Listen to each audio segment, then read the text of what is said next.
तो चलिए बढ़ते हैं आज की कहानी की ओर। दोस्तों, एक शाम मुझे जितेंद्र का कॉल आया।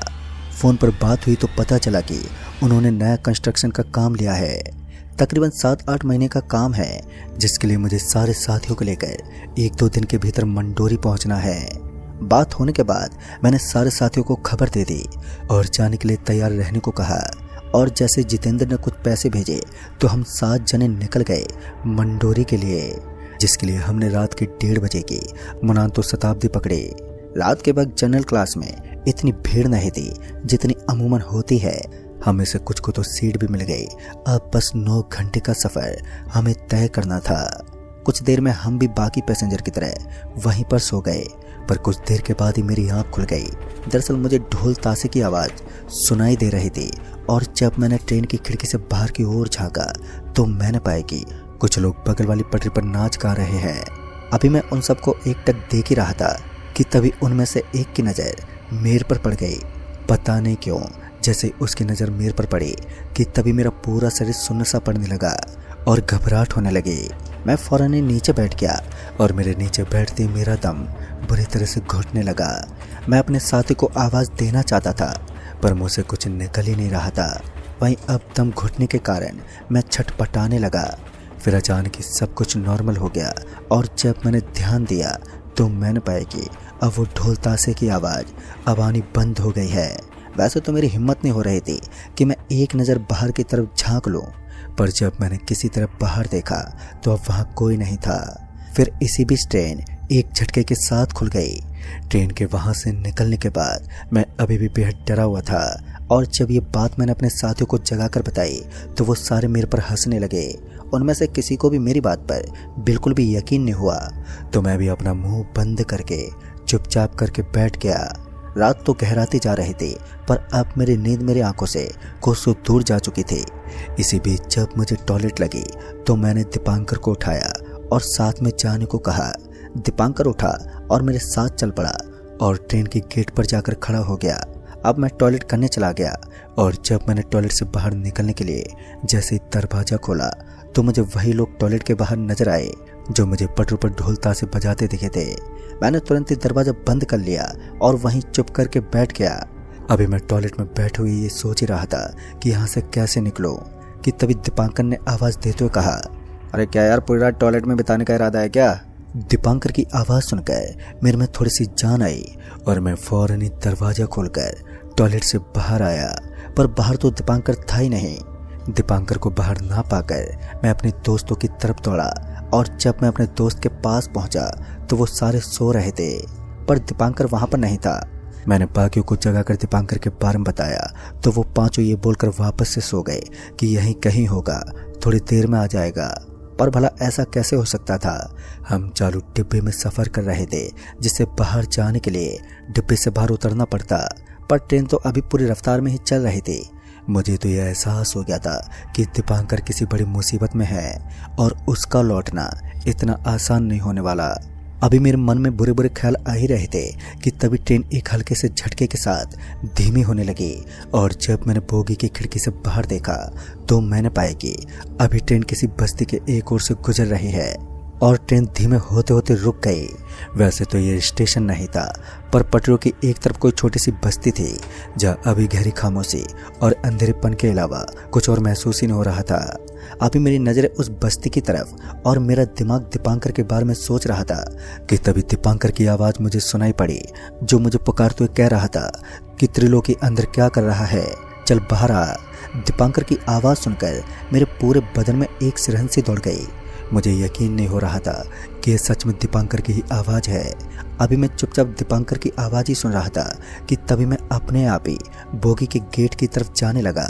अपने आप को बोगी की तरफ जाता देख मैंने अपने साथियों को आवाज़ देकर उन्हें उठाने की कोशिश की, पर मेरे मुंह से आवाज़ ही नहीं निकल रही थी। मैं लगातार बोगी के गेट की तरफ खिंचता चला गया और जब मैं बोगी के गेट पर पहुंचा तो मैंने पाया कि सच में दीपांकर बाहर खड़ा है, पर वो अकेला नहीं था। दीपांकर के साथ वही ढोल ताशे वाले लोग थे जिन्हें देखकर मेरी फटी पड़ी थी। और जब उन लोगों में से एक ने दीपांकर की आवाज़ में बोला, अरे भाई चल त्रिलोकी, हमें देर हो रही है। ये देखकर तो मैं समझ गया कि अब मेरी जिंदगी का सफ़र यहीं पर ख़त्म हुआ समझो। कि तभी ट्रेन एक झटके के साथ खुल पड़ी। ट्रेन के खुलते ही मेरे हाथ पैर मेरे कंट्रोल में आ गए और मैं तुरंत ही वापस से अपने साथियों के पास भागा और उन्हें उठाकर फिर से उन्हें सारी बात बताई। इस बार उन पांचों को मेरी हालत देखकर थोड़ा थोड़ा यकीन हो गया कि मैं जो कुछ भी कह रहा हूँ वो कोई मजाक नहीं है। उन पांचों ने डिसाइड किया कि अगले स्टेशन पर उतरकर दीपांकर की मिसिंग रिपोर्ट रेलवे पुलिस को देंगे। वहीं मैं अभी भी डर से कांपे जा रहा था। पता नहीं वो कौन लोग थे और क्या चाहते थे। मेरी हालत देखकर वो पांच भी मेरे साथ बैठे रहे जब तक कि अगला स्टेशन नहीं आ गया था। और जब 1 बजे के करीब मिंटूर नाम का स्टेशन आया तो हम सारे ट्रेन से उतरे। रेलवे पुलिस को दीपांकर की मिसिंग रिपोर्ट देने के लिए अभी हम 6 जने रेलवे पुलिस के ऑफिस की तरफ बढ़ रहे थे कि तभी मेरी नज़र वहीं प्लेटफार्म के पास बैठे कुछ लोगों पर पड़ी जो कुछ उसी तरह के वेशभूषा मतलब कि कुछ वैसे ही कपड़े पहने हुए थे जिनके पास अभी दीपांकर है। यहाँ तक कि उनके पास भी वैसे ही ढोल ताशे थे। और ये बात जब मैंने अपने साथियों को बताई तो वो पांचों थोड़ा डर गए और बोले, कहीं ये सारे भी उसी गैंग के आदमी हुए तो हम सब भी खामखा लपेट में आ जाएंगे। इनसे उलझने से तो अच्छा है पुलिस को सारी बात बता देते हैं और फिर पुलिस अपने हिसाब से निपट लेगी। उन पांचों की बात से साफ जाहिर हो रहा था कि उन्हें ये लग रहा था कि दीपांकर को किसी गुंडे बदमाश की गैंग ने अगवा किया है, जबकि ये मामला कहीं ज़्यादा पेचीदा और समझ से कोसों दूर था। पता नहीं क्यों मुझे लगा कि ये लोग कोई ना कोई मदद ज़रूर करेंगे और ये सोचकर मैं उनके पास गया और उनसे सारी बात की। मेरी बात सुनने के बाद वो सारे एक दूसरे का चेहरा देखने लगे। उन सबके चेहरों से ये पता चल रहा था कि उन्हें सच में उन लोगों के बारे में कुछ तो मालूम है। फिर कुछ देर के खामोशी के बाद उनमें से एक बोला, अब तुम अपने दोस्त को भूल जाओ, वो अब कभी नहीं लौटेगा और तुम भी जल्दी अपने दोस्त के पास ही पहुंच जाओगे। अभी वो आदमी ये दिल दहला देने वाली बात कर ही रहा था कि तभी मेरे बाकी के पांचों साथी भी वहां पर आ गए और उनके वहां आते उन आदमियों ने कहा, ये कौन है? जिस पर मैंने कहा कि ये पांचों मेरे साथी हैं। मेरे इतना कहते ही उस आदमी ने पूछा, क्या इनमें से भी किसी ने उन लोगों को देखा है? जिस पर मैंने जवाब देते हुए कहा, नहीं, ये तो उस वक्त घर ही नींद में सो रहे थे। मेरे ये कहने के बाद उस आदमी ने मेरे पांचों दोस्तों से कहा, तुम्हारी किस्मत अच्छी है जो तुम्हारी नज़र उन लोगों पर नहीं पड़ी, पर अगर तुम पांचों इसके साथ रहे तो तुम्हारी अच्छी किस्मत को भी बुरी किस्मत में बदलने में ज़्यादा वक्त नहीं लगेगा। अगर तुम पांचों अपनी जान की सलामती चाहते हो तो जितनी जल्दी हो सके इससे दूर चले जाओ। उस आदमी की चेतावनी सुनने के बाद मेरे 5 साथियों के चेहरों पर 12 बज गए। उन पांचों में से 3 तो उसकी बात सुनते ही बिना कुछ बोले वापस से ट्रेन में चढ़ गए, पर गोपाल और अनिरुद्ध नहीं गए।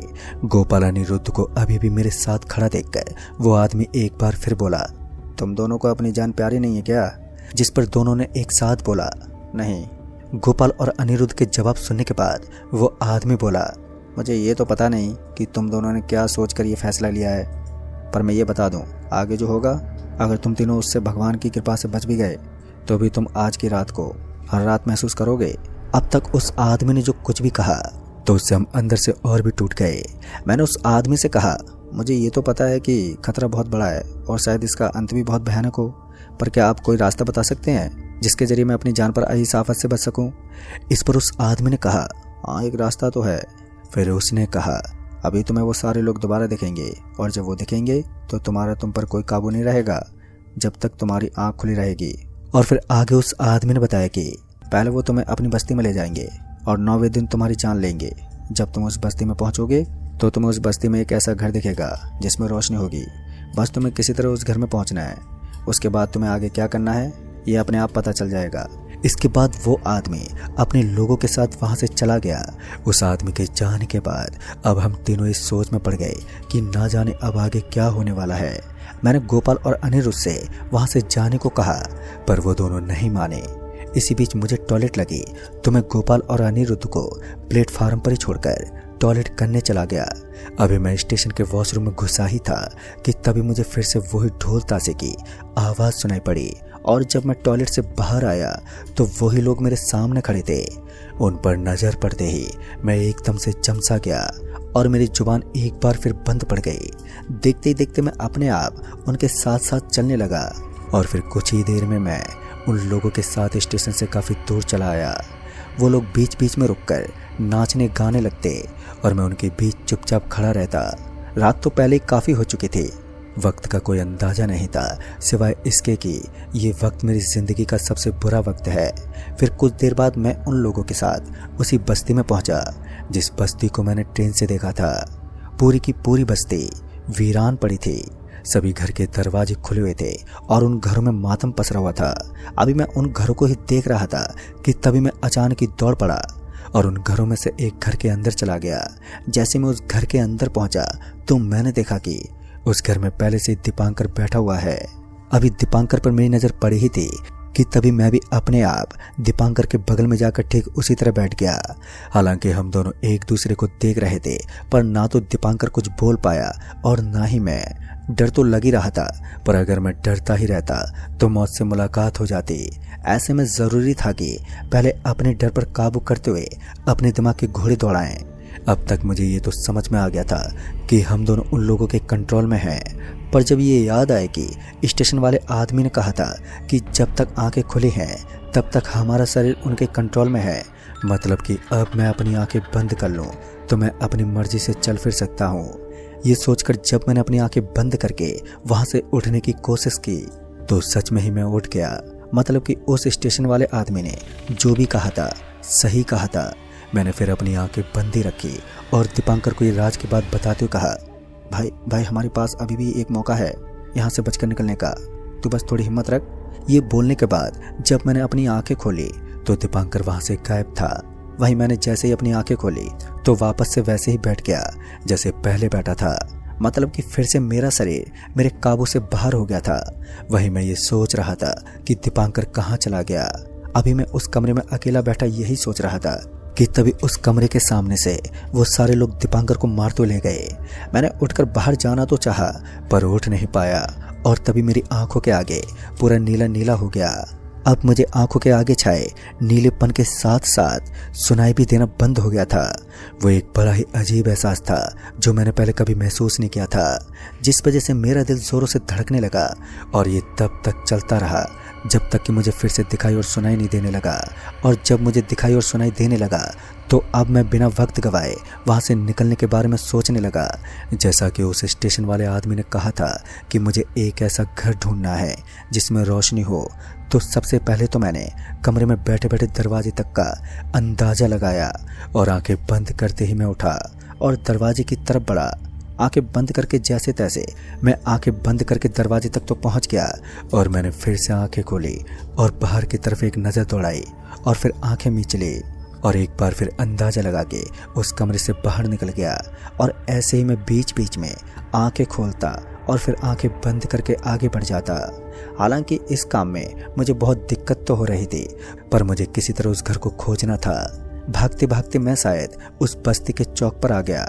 चौराहे पर पहुंचने के बाद जब मैंने कुछ देर के लिए फिर से अपनी आंखें खोली तो उन 4 रास्तों में से एक रास्ते के अंत में थोड़ी रोशनी सी नजर आई।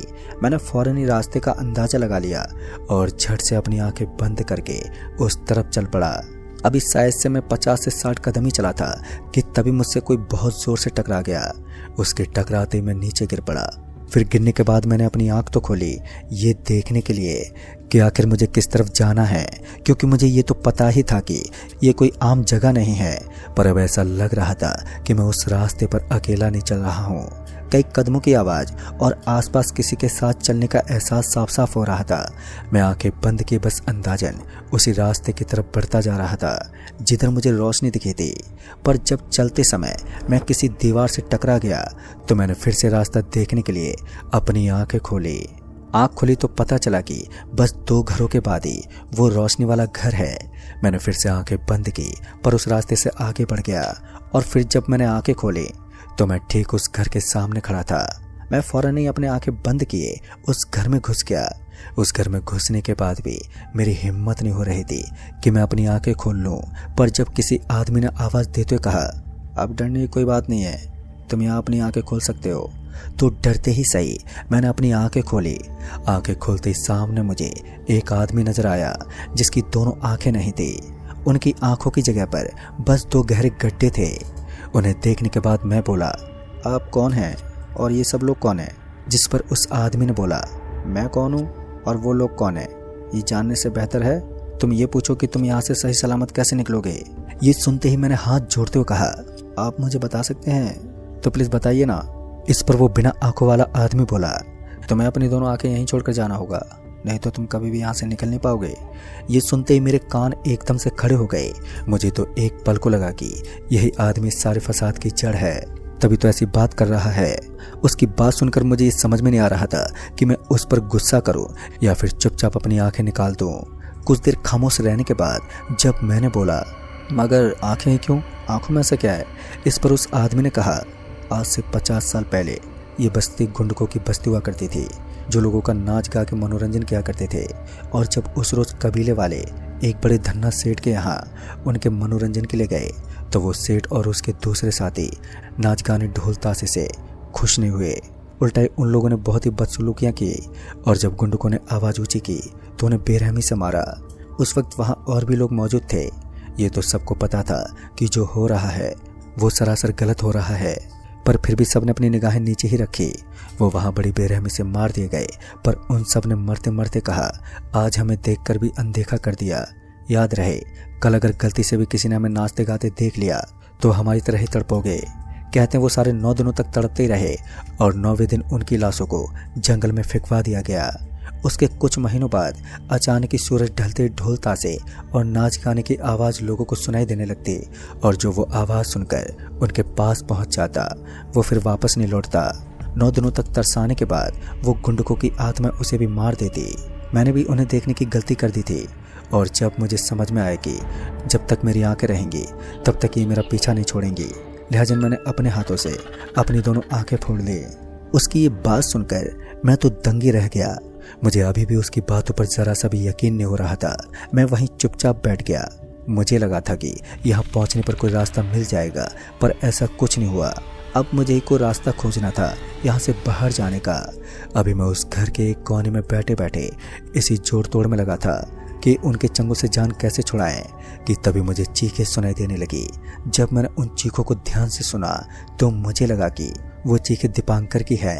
दीपांकर की वो इतनी दर्दनाक चीखें थी कि उन चीखों को सुनकर एक बार फिर मेरे हाथ पर कपकपाने लगे। मैंने सोच लिया कि जैसे ही सुबह होगी मैं यहाँ से भाग जाऊंगा। वो पूरी रात तो दीपांकर की चीखें सुनते भी थे, और जब सुबह हुई तो मैं उस घर के दहलीज पर आकर बाहर झांका। बाहर रात की तरह ही सन्नाटा पसरा हुआ था। पूरे रास्ते में खून और हड्डियां जगह जगह फैली हुई थी। मैंने भगवान का नाम लिया और उस घर से निकलकर भागा, पर जैसे मैं उस घर से बाहर निकला तो मैंने पाया कि मैं उस ओर नहीं भाग रहा हूँ जिधर मैं जाना चाहता था। मतलब कि फिर से मेरे ऊपर उन्हीं आत्माओं का कंट्रोल हो गया था। मैंने फौरन ही अपनी आंखें बंद की और फिर से आगे बढ़ने लगा। अभी मैं अपनी आंख बंद किए आगे बढ़ ही रहा था कि तभी मैं किसी गहरे गड्ढे में गिर पड़ा। उस गड्ढे में गिरते ही मैं बेहोश हो गया, और जब मुझे होश आया तब भी आंखों के आगे अंधेरा ही था। मुझे समझ में नहीं आ रहा था कि मैं कहाँ पर हूँ। तभी मुझे गोपाल की आवाज़ सुनाई दी। गोपाल की आवाज़ सुनाई देते ही मैंने कहा, गोपाल। मेरे इतना कहते ही गोपाल बोला, हाँ भाई मैं गोपाल ही हूँ, शुक्र है कि तुझे होश आ गया।